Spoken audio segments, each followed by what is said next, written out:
Yeah, that's good. I mean, I've said it, I said it off camera, but this place is like immaculately clean and well designed. Oh, like the thanks, decor is very impressive. There is an aesthetic you've curated here of like a There's retro. A feng shui going on here. Yeah, There's feng not a shui. lot to work with.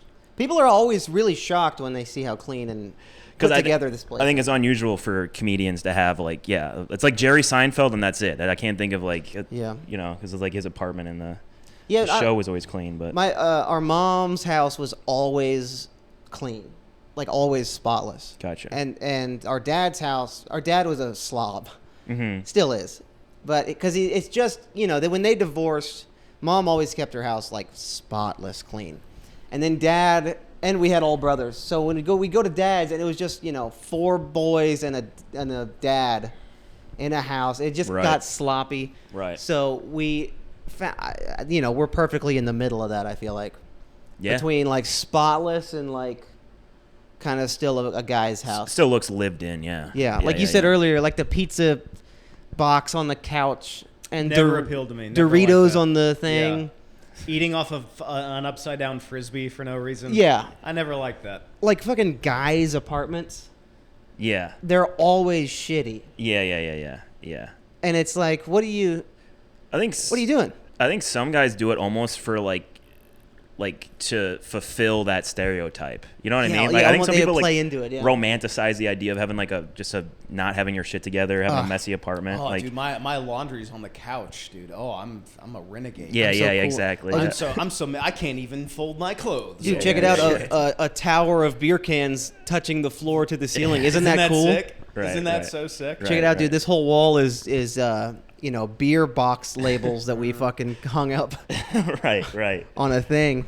Yeah, no, there's no reason to aspire to that. No, that whole that's a young guy's game. Yeah. Also, or an immature guy's game. I've had that exact same house. Yeah. Same. The house that I lived in college, it was the same thing. We would tear open Budweiser boxes and be like, let's put this on the wall. That'll look sick. Chicks will love that. That's going to be, dude, chicks are going to come over here and see like 30 Budweiser boxes on the wall. They're going to fucking love that, dude. Yeah. In my college house, we had a beer pong table set up 24/7 with cups. You never know when you got to play, yeah. You never know. So, and that's just when you get older, you just realize how dumb all that is.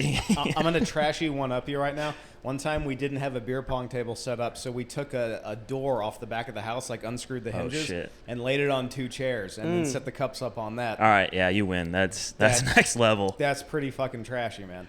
That is pretty bad. It's kind of cool though. The fact that it's a door is cool. Like it's unique. Yeah. Couldn't afford a ping pong table or something. No. Should have called Nick DeToni for the door. You should have. Yeah, no, there's a time and place for that, and I'm 29 now. I don't need that in my life. I need a little bit of order to come home to. Like you said when you walked in, like you keep your place pretty clean. Yeah, for the most part, I'm pretty clean. When it gets dirty, it fucks with you mentally. Yes. That happens to me. Yeah. With all things, like not just the apartment, but even like the car, like the truck. Yeah. I like to keep the truck clean. Yeah. Even with clothes, I like to dress like cleanly. Like you're a DC lobbyist? Yeah, pretty much. I'm gonna get fucking assassinated. Hats and flannels, man. That's it. And that's how I dress. I just like everything clean and put together. Yeah, no, I agree. I think I'm naturally a messy, kind of scattered person, so I have to be very intentional about being clean. And I used to be very messy, and now I'm like more clean because I've noticed that. Yeah, if your room's a fucking mess, you're gonna like not be able to get stuff done because something subconsciously is throwing you off. Clean your bloody room. Jordan Peterson. Not a bad impression. Yeah, dude. When your surroundings are clean, and you're even like eating clean or then like working out and stuff, like everything just lines up a lot better. Right. Then when you got the pizza box stuffed in the couch and you're hungover, it helps with my writing. I know. Yeah. Yeah, do your fucking laundry. I don't think he said fucking, Jordan. Do your laundry. Get your room in order. It's necessary. One thing I don't do, as clean as I am, one thing I don't really do is make my bed. Yeah. Like I will wake up and I'll take the sheet and I'll kind of throw it over, but it's like wrinkled and not like your bed is like military grade bounce a quarter kind of style. Yes, it must be. Mine is. I'm okay with just kind of that's fine. That's good enough. I'm gonna get in it later. Yeah. I don't like tuck the corners in every morning.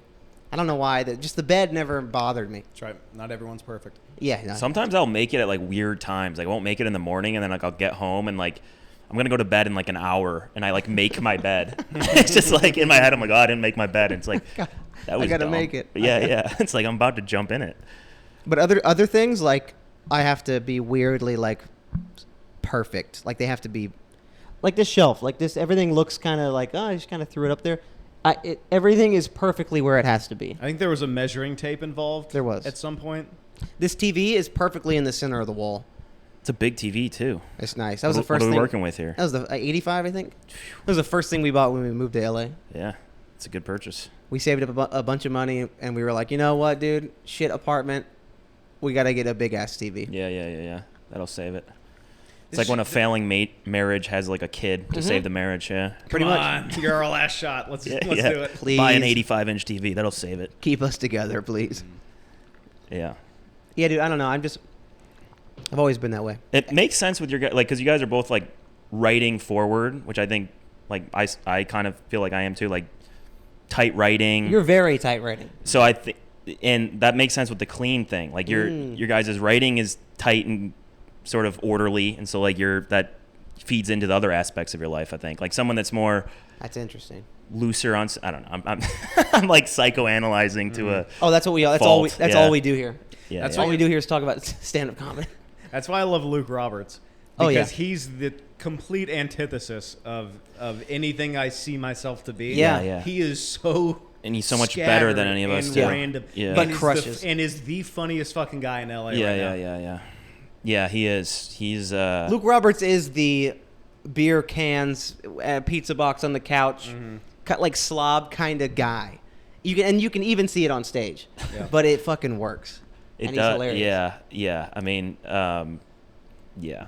I mean, Nick always says it, but like I agree with him. Like he might be one of the funniest people that, like, including professional comedians, he might be one of the funniest people I've ever seen. Yes. Like, like, which is weird, like, to think about that. Like, we're at the stage where, like, you could see people that are still, you know, doing open mics and going to, like, bringer shows and shit. And it's like, theoretically, like, they could be just as funny as, like, Chris Rock or, like, you know, an established comedian, because everyone started from somewhere. And it's Yeah. so, you know, there's these tiers, but it's like the people in our tier could still theoretically be just as funny as a professional comedian. Yeah, Also, just unknown And we yet. don't think not about that. to like suck our own dick or anything, but what a tier do we have going? Oh, I love it. Like the community comics Yeah. that we have going around. Yeah. Really good group of people. Yeah. It's a good like people wise too. Mm-hmm. Like I feel like there's like a you would think that like a group of comedians would be more like scheming against each other, more conniving. Like I haven't experienced that at all. Like it's very like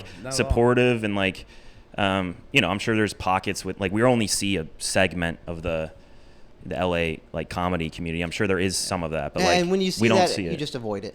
Yeah. I don't want that energy in my life Yeah. daily. I could never relate like to like comics I look up to that have like been in it for like, you know, 20 some odd years. Like basically like the people that like with podcasts that I listen to. Yeah. They always have these stories about like CD backstabbing people. Yes. I could never relate to that. That's what I'm saying. I never relate to Yeah, any yeah, of that. yeah, I'm like, yeah, nah, yeah. everyone that I know out here in this circle is just nothing but goodwill. That's it. Yeah, and maybe I don't know. Maybe they're going home and throwing darts at our faces or something. But as far as I know, everyone's nice. You know. Yeah, no, everyone's nice and everyone's very funny. Yeah, maybe Cole Clayman's throwing darts at Nick Dervosila's face and Can you imagine? He's getting on live on his Instagram. yeah, Talking shit. he's in his car, just Fucking Nick D, bro. Obama Sean Penn sucked, dude. Talking shit. Yeah. No, he was doing the opposite. He was like, no, this show, like, you gotta stick with it. I'm like, no, dude, we're changing the format. We're making a whole different thing. Yeah. That's interesting. You talked about the writing. Mm-hmm. Because you're a lot like that. Your writing is very tight and very put together. Oh, thank you. And ours is too, but I never related it to cleanliness. Mm-hmm. Like, because it is, when you get an idea for something, it's a mess. Yes. It's a mess. Right. And so the whole gig is cleaning it up Yep. and putting it together. Mm-hmm. It's a lot like editing something. I love editing Okay. because I like getting just a bunch of raw footage and being like, this is a disaster. Right. Let me get this all perfect. And then the finished product is like great, and I'm like, that's so satisfying. Right. That is it's a lot like with like a joke. Yeah. I never put that together.